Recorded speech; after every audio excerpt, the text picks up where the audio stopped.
Most customers are familiar with the traditional, what we call the legacy infrastructure, which typically consists of some amount of servers, some sort of switching infrastructure, and this is typically dedicated to the SAN. So usually your VM external users are not hitting this. And then we've got some kind of shared storage infrastructure at the bottom of this. So this is how we've been doing virtualized infrastructures for pretty much since VMware came out. The reason the shared storage is needed because we can take running virtual machines, move them over to other hosts in the cluster. All their data sits on the shared storage.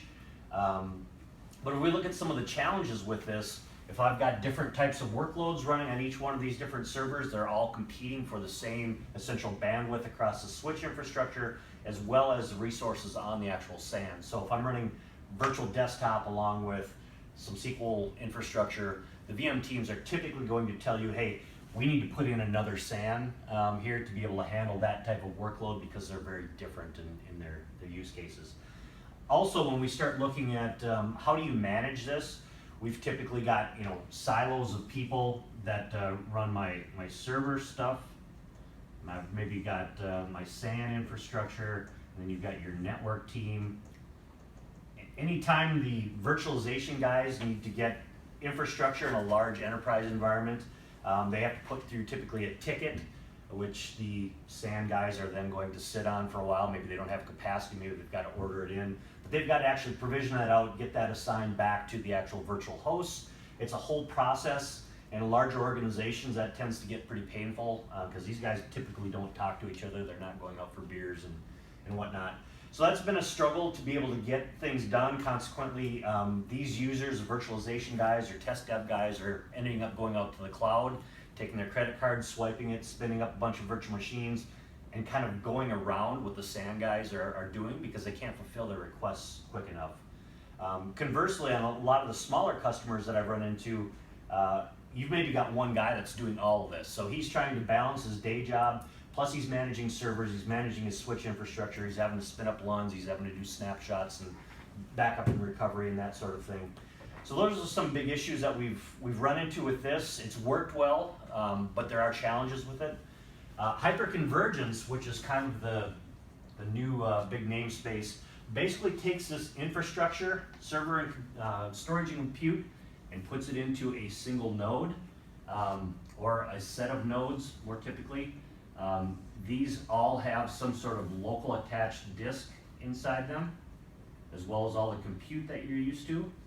These are all now clustered together. And so your storage basically becomes this aggregate of all the storage in the servers.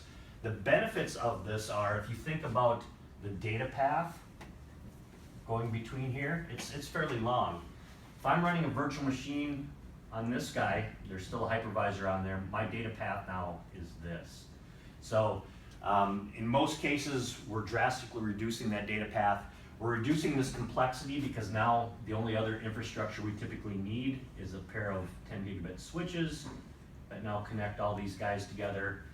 We've eliminated this entire dedicated infrastructure. And with most solutions today, including Maxta, we can actually have a single pane of glass to manage this entire infrastructure. So as we continue to scale up our infrastructure, we don't have to worry about, hey, my performance is bad here, I either need to forklift this or I need to add in, a little pure storage array to supplement that performance. We simply just add existing nodes. We don't have to spin off to another architecture. And you'll see a lot when we start talking about the software-defined, everybody has one of these now. This is actually a very significant, very complex piece of software underneath. The hardware is what everybody sees, but we're able to take this technology and actually it's got a nice interface with it. My mom can actually use this if she needs to. This has actually transformed our lives. Now we can access all of our data and everything else. That's a good analogy for what we're doing with the software-defined data center as well. Making it easy to manage, giving you all the performance you need in a very scalable and linear fashion.